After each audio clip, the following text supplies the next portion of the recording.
I have a Facebook group about Corona knitting machines. The group and I are playing a game this December.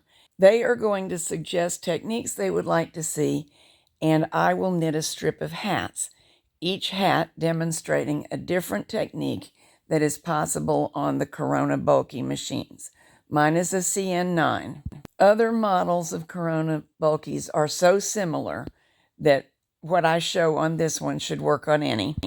In each video will be a complete, very simple hat pattern. This is the book that I am basing the strip of hats on loosely.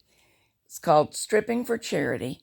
If you haven't heard of it before, strip knitting is a very efficient way to knit a lot of something simple fast. But simple doesn't have to be boring, and that's what we will be exploring.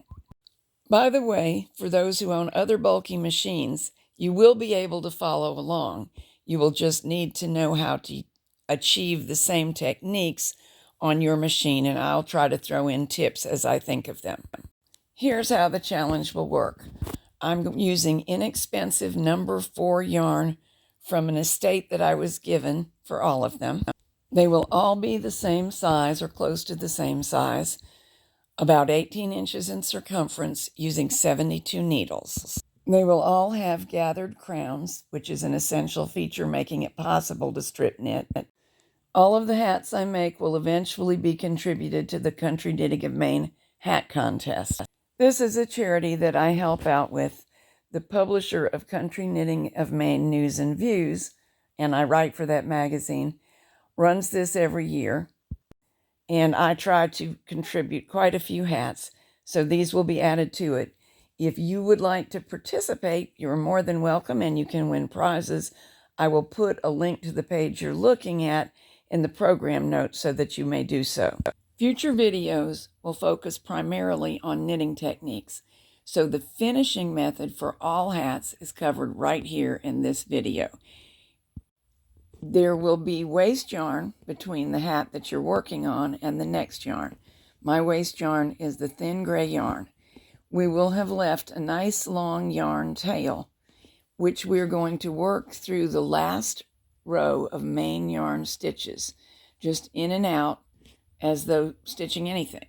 You may possibly have a row of ravel cord at the top of your main yarn and before your waste yarn.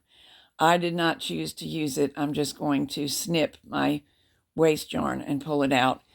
I don't have that much ravel cord, but it's your call. Either way, the technique is the same.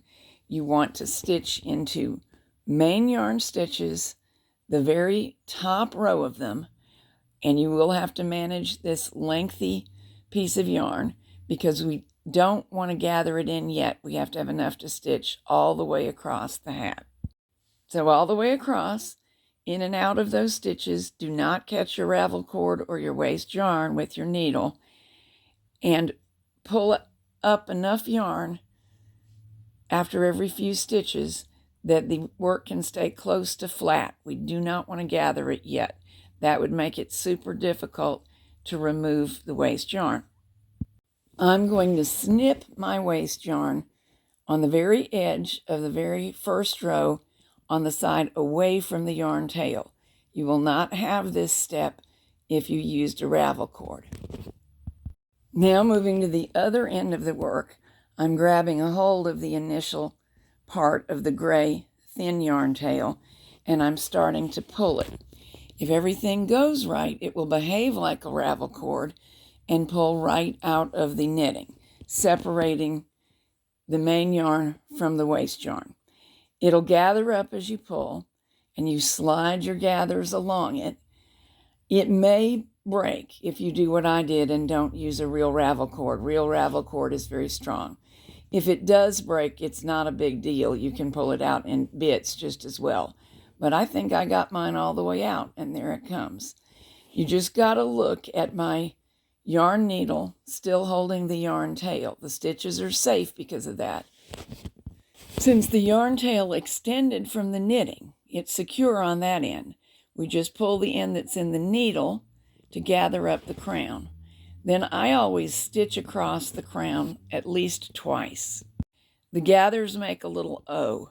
I do not want that giving up and leaving some poor soul in the cold. With the crown closed up, we can now shorten the yarn tail to a more manageable length. 3 times the length of the seam that will be made down the edges of the work, joining them together, is usually plenty. And now we seam the 2 edges of the work together. What I'm demonstrating is mattress stitch.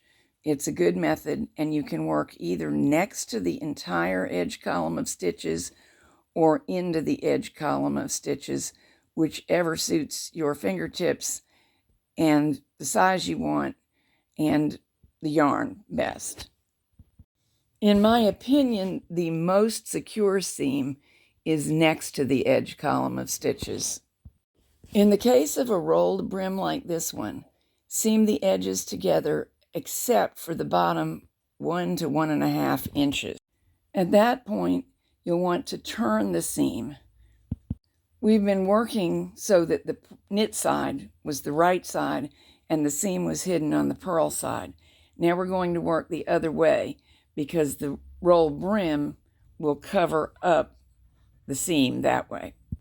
Otherwise, it would be exposed. I finish by tying my sewing yarn and my yarn tail from the cast on together, then stitching through the rolled brim, securing it in position, and then we can run the yarn tail that remains and the needle right on up the seam and snip it off. These are just finishing suggestions. If you are experienced and you have other favorite methods, feel free to use them. These work, and I don't want beginners to have no way to finish their hats. I'll organize all of the videos in this series into one playlist so you can find them easily, because you'll need to return to this one to remind yourself of the finishing tips. This is the world's simplest style of hat. It's made with a rolled brim, which just happens naturally to the lower edge of knitting. Had we knitted one with a hung hem, and we will, you would want to sew those 2 layers together separately rather than turning the seam as we did here. And had we knitted it in ribbing, we would keep the seam all facing the inside of the hat. See you tomorrow with our first hat.